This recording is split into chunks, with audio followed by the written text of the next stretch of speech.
ભારત સેવાશ્રમ સંચાલિત ગુરુકુળ વિદ્યાપીઠ નવ ધમણવાડા ગુજરાતી માધ્યમિક વિભાગ દ્વારા સપ્તરંગી શિક્ષણ મેળાનું આયોજન કરવામાં આવ્યું. આજરોજ ભારત સેવાશ્રમ સંઘના ઓલ ઇન્ડિયા જોઈન્ટ સેક્રેટરી પરમ પૂજ્ય સ્વામી શ્રી અમરીશાનંદજી તથા ગણેશ ઉત્સવ સમિતિના પ્રમુખ શ્રી અનિલભાઈ બિસ્કીટવાલાના વરદસ્તે ઉદ્ઘાટન કરવામાં આવ્યું. આ પ્રસંગે સુરત શહેર પોલીસ કમિશનર શ્રી અનુપમસિંહ ગેહલોતજી દ્વારા પ્રદર્શનની મુલાકાત લઈ બાળકોનો ખાસ ઉત્સાહ વધાર્યો હતો. બાળકોમાં સર્જનાત્મક શક્તિનું સર્જન થાય અને તેઓમાં રહેલ પ્રતિભા લોકો સમક્ષ રજૂ કરવાના હેતુસર આ મેળાનું આયોજન કરવામાં આવ્યું. લગભગ 300 જેટલા બાળકોએ આ મેળામાં શાળાના શિક્ષકોના માર્ગદર્શન હેઠળ વિજ્ઞાન, ગણિત, સાહિત્ય, ગુજરાતી ભાષા, અંગ્રેજી ભાષાના પ્રોજેક્ટ રજૂ કર્યા તેમજ ભારત દર્શન, ભૂત બંગલો, બ્રહ્માંડ, રામ દરબાર તેના મુખ્ય આકર્ષણો બન્યા હતા. આ પ્રસંગે ગુરુકુળ સંકુલના તમામ આચાર્યો ઉપસ્થિત રહ્યા હતા. શાળાના આ નવીન પ્રયત્ન માટે મહાનુભાવો દ્વારા આચાર્ય શ્રી વિપુલભાઈ પટેલ, તમામ શિક્ષક મિત્રો, ભાઈઓ તેમજ વાલીઓને ખાસ અભિનંદન આપવામાં આવ્યા.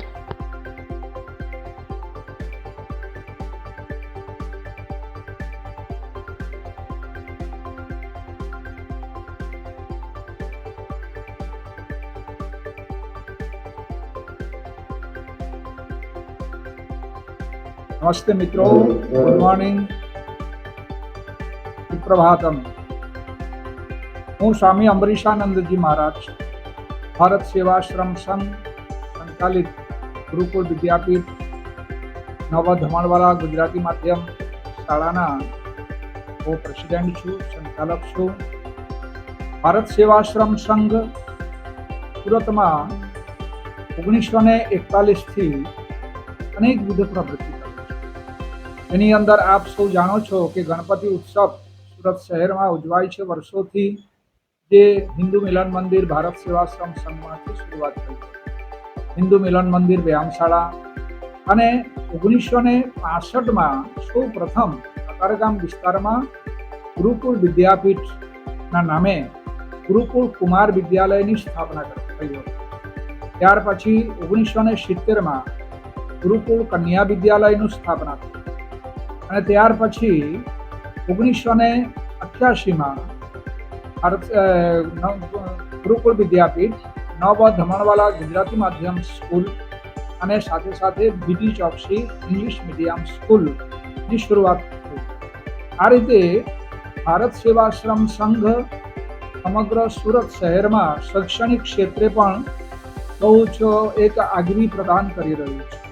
તો આજે મને ખુશી છે, આનંદ છે કે નવ ધમણવાડા ગુજરાતી માધ્યમ શાળાના પ્રાથમિક વિભાગના વિદ્યાર્થીઓ, સ્ટાફ પરિવાર અને આચાર્ય શ્રી વિપુલભાઈ પટેલના માર્ગદર્શન હેઠળ એક સુંદર પ્રદર્શનનું આયોજન કરવામાં અને આ જે એક્ઝિબિશન છે એ શૈક્ષણિક એક્ઝિબિશન છે, એજ્યુકેશનલ એક્ઝિબિશન છે અને એમાં દરેક વિષયનું બહુ સુંદર રીતે એ ભાષા છે, ઇંગ્લિશ છે, ગણિત છે, સાયન્સ છે, ભારતનો આખો નકશો એ કરીને જે એન્વાયરમેન્ટ છે, જે ભારતની જે કુદરતી જે પ્રાકૃતિક દૃશ્યો છે, નદીઓ કેવી રીતે આવે છે, ક્યાંથી આવે છે, આ નકશો જોવાથી એક બહુ સુંદર આપોઆપ ખબર પડી જાય કે ભાઈ આ આપણી નદીઓ ક્યાં વહે છે, આપણા હિમાલય ક્યાં આવે છે, વિંધ્યાચલ ક્યાં આવે છે, પશ્ચિમ ઘાટ પર્વતમાલા ક્યાં આવે છે અને ભૂપૃષ્ઠનું એ કેવી રીતનું છે, ક્યાં ઊંચાઈ છે, ક્યાં નીચે વગેરે, ક્યાં રણ છે.